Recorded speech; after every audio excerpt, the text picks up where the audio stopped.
Hello दोस्तों, नमस्कार दोस्तों, आप सभी का स्वागत है आपके अपने YouTube channel target government post में। यहाँ पर बीएड प्रवेश परीक्षा की तैयारियाँ करवाई जा रही हैं। अगर आप तैयारी करना चाहते हैं तो जुड़ सकते हैं। नीचे दिए गए रेड कलर की सब्सक्राइब बटन दबा करके और बगल में दिए गए बेल आइकन को ऑल करके प्रेस करें, जिससे कि लाइव सेशन के वीडियो के नोटिफिकेशन आपको मिल पाएँ। देखिए, यहाँ पर बात ये करने वाले हैं जो सरकारी और प्राइवेट सीटें हैं इनको लेकर के, मतलब ये जो सरकारी सीट है कितने मिनिमम कितने नंबर पर हमको मिल जाएगी, कितने नंबर हमें लाने चाहिए प्राइवेट सीट पाने के लिए। देखिए क्या होता है कि सरकारी सीट की तैयारी में कैसे करनी होगी ये भी यहाँ पर मैंने लिया हुआ है, और ये कोई नहीं बताएगा आपको। मतलब जो रियलिटी है मैं उसकी बात कर रहा हूँ। वीडियो तो आपको यूट्यूब में बहुत मिल जाएंगे, तो वीडियो पूरा एंड तक वॉच करिएगा। हालांकि आपको ये भी ध्यान देना है कि सरकारी और प्राइवेट सीट अगर देखा जाए तो कुल सीटें आपकी 2.25 लाख हैं। ठीक है, हर साल सीटें बढ़ती हैं, लेकिन यहाँ पर एक चीज़ आपको ध्यान रखनी है कि जो सरकारी सीट हैं वो बहुत कम सरकारी सीटें हैं और फर्स्ट राउंड काउंसलिंग में ही भर जाती हैं।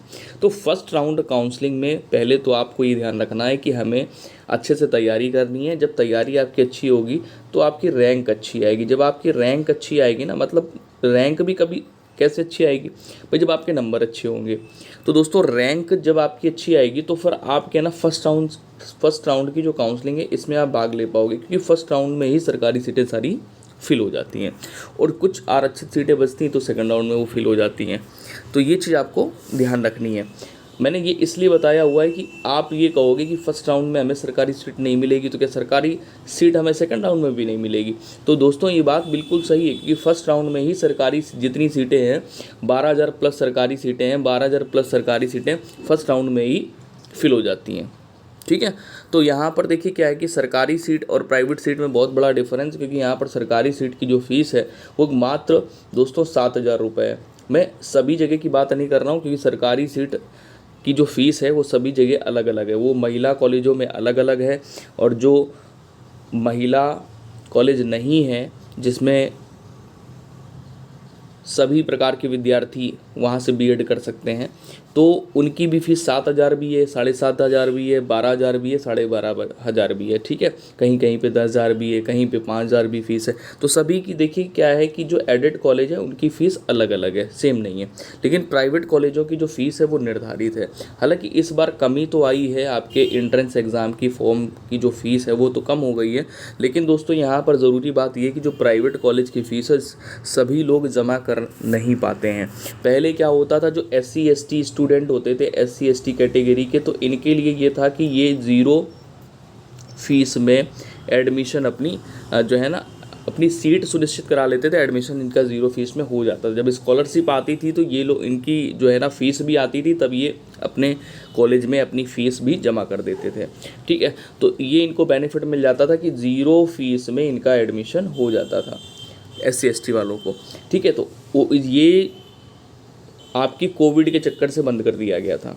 तो इस बार उम्मीद है कि आपको फ़ायदा मिलेगा। ज़ीरो फीस में आपको एडमिशन मिलने की पूरी संभावना है। सुनने में आ रहा है कि ये इस बार फिर से लागू हो जाएगा, तो ये इम्प्लीमेंट होना चाहिए, ज़रूरी है। क्योंकि बहुत सारे बच्चे हैं जो कि फ़ीस एक साथ नहीं जमा कर पाते हैं या फिर इंस्टॉलमेंट में हैं, तो क्योंकि ऑनलाइन फ़ीस पूरी जमा होती है जिसमें आपको 52,250 रुपये फ़ीस पे करना पड़ता है। 51,200 फीस, 51,250 फीस, तो ये पूरी फ़ीस आपकी लग जाती है। लगभग 52,000 फीस लग जाती है। 750 फीस आपकी काउंसलिंग फ़ीस होती थी। तो फिर भी अगर देखा जाए तो इसमें कोई भी कमी नहीं करी गई है, तो फीस में भी कमी होनी चाहिए। तो इसको लेकर के हम ट्विटर में कैंपेन चलाएंगे, तो आप लोग सपोर्ट करिएगा। ठीक है, अच्छा, सरकारी सीट आप कैसे पा सकते हो ये भी ध्यान दो। मिनिमम कितने नंबर पर आपको सरकारी सीट मिल जाएगी। तो पहले तो आपको ये ध्यान देना है कि जो आपका पेपर होता है बीएड, अगर बात करें यूपी बीएड एंट्रेंस एग्ज़ाम की, तो पेपर दोस्तों आपका जो होता है ये 2 पालियों में होता है। पहली पारी में आपके पहली पारी की अगर बात करें तो हिंदी रहता है और आपका जीके रहता है। तो इसमें 50-50 क्वेश्चन रहते हैं आपके। कितने कितने क्वेश्चन रहते हैं? 50-50 क्वेश्चन रहते हैं। तो ये जो 50-50 क्वेश्चन होते हैं, देखिए हिंदी और जीके में हम ये नहीं कह रहे कि जीके में आप 50 में 50 ले आओगे, लेकिन हिंदी में 50 में 50 आप ला सकते हो। सारा आपका पढ़ा हुआ आपके सिलेबस से ही पूछा जाता है, कुछ बाहर नहीं होता। लेकिन हाँ, इसमें बहुत कुछ जीके में पढ़ना होता है। आपका करंट भी होता है, जीए भी होता है, जीएस भी होता है।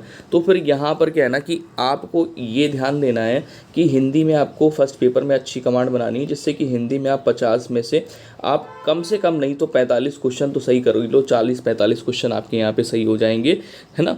मैं एक बता रहा हूँ कैसे आपको तैयारी करनी है।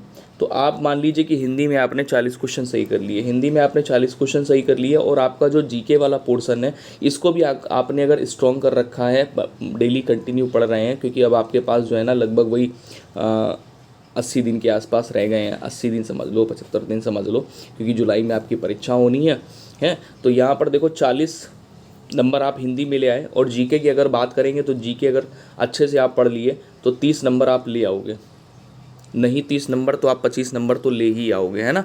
मतलब 25 नंबर कह रहे हैं, 25 क्वेश्चन तो आप सही कर ही सकते हो, हैं 25 क्वेश्चन तो आप सही कर ही सकते हो। तो कुल मिलाकर के आपके जो है यहाँ पर क्वेश्चन हो जाते हैं, ये 65 क्वेश्चन हो जाते हैं, राइट, फर्स्ट पेपर में। अब सेकंड पेपर की बात करेंगे तो रीजनिंग रहता है सेकंड पेपर में, और आपका सब्जेक्ट रहता है। तो सब्जेक्ट ऐसा तो है नहीं कि आपने पढ़ा नहीं है, आपने पढ़ाई करी है, तो सब्जेक्ट में कम से कम 50 में से आप 20 क्वेश्चन 25 क्वेश्चन तो सही कर ही लोगे। मान लिया मिनिमम आपने 20 क्वेश्चन सही कर लिए अपने सब्जेक्ट में, ठीक है। हाँ, जितने आते हैं उतने ही क्वेश्चन करने, गलत करने के चक्कर में आप मतलब आप इस चक्कर में मत रहना कि 10-15 क्वेश्चन हम सही कर लें, उसके चक्कर से हमारे कुछ क्वेश्चन सही भी हो जाएंगे, क्योंकि निगेटिव मार्किंग होती है, निगेटिव मार्किंग 1/3 रहती है। 3 क्वेश्चन गलत करोगे, 1 क्वेश्चन के नंबर चले जाएंगे, ठीक है। तो यहाँ पर देखो ध्यान से कि 20 क्वेश्चन आपने अगर सब्जेक्ट में सही कर लिए तो 50 क्वेश्चन रीजनिंग के होते हैं। रीजनिंग में अच्छे से आपने पढ़ाई कर ली तो आप 45 क्वेश्चन यहाँ पे सही कर ले जाओगे। आपने यहाँ पर 45 क्वेश्चन सही कर लिए तो ये समझ लीजिए कि सेकंड पेपर भी आपका बढ़िया हो गया। 65 क्वेश्चन आपके यहाँ पे सही हो गए।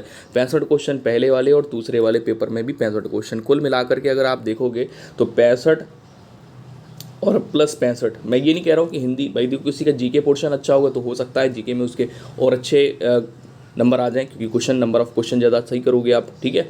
तो किसी का सब्जेक्ट अच्छा होगा तो किसी का हिंदी पोर्शन अच्छा होगा, तो किसी ना किसी, देखो ऐसा नहीं है कि सारे जो आपके सब्जेक्ट हैं वो सारे स्ट्रॉन्ग होंगे, लेकिन स्ट्रॉन्ग होंगे नहीं तो कर लेंगे ना, ठीक है। तो यहाँ पर 130 क्वेश्चन आपके बनते हैं और 2 से गुणा कर दोगे तो 260 नंबर आपके बन जाते हैं।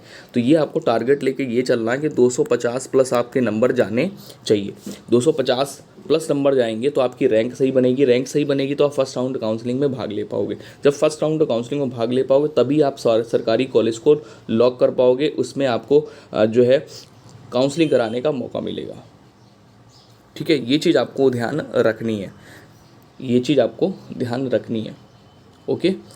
हाँ, तो अच्छे से तैयारी करिए, तैयारियां यहाँ पर आपकी कराई जा रही हैं, यहाँ से जुड़ करके भी आप तैयारी कर सकते हैं। तो आप एक स्ट्रेटजी बना लीजिए कि हिंदी में आपको अच्छी कमांड बनानी, किन किन टॉपिक्स को हमको पढ़ना है। मैं यहाँ पर वीडियोस भी बनाता हूँ और आपके लिए जो लाइव सेशन है, लाइव क्लासेस भी चलती हैं यहाँ पे, तो वो भी आप ज्वाइन कर सकते हैं। बिल्कुल फ्री कोर्स है, कोई भी चार्जेस नहीं है। मैथ वाले बच्चे परेशान हो रहे थे कि भाई मैथ कहाँ से मिलेगा, तो मैथ के सारे चैप्टर यहाँ पर पढ़े हुए हैं। आप प्लेलिस्ट में जाइए, मैथ के साइंस के सारे चैप्टर आपको यहाँ से मिल जाएंगे, ठीक है। चलिए मिलते हैं आपकी क्लास में। जय हिंद सभी को। कुछ पूछना है, बीएड से जुड़ी जानकारी लेनी है कि बीएड हमें करना चाहिए या नहीं करना चाहिए, बीएड करेंगे तो आगे हमें क्या फ़ायदे मिलेंगे। और बीएड के साथ साथ मैं आपको बता दूं कि अगर आप डीएलएड की तरफ जा रहे हैं, बीएड नहीं करना है डीएलएड करना है, तो उसके लिए क्या है।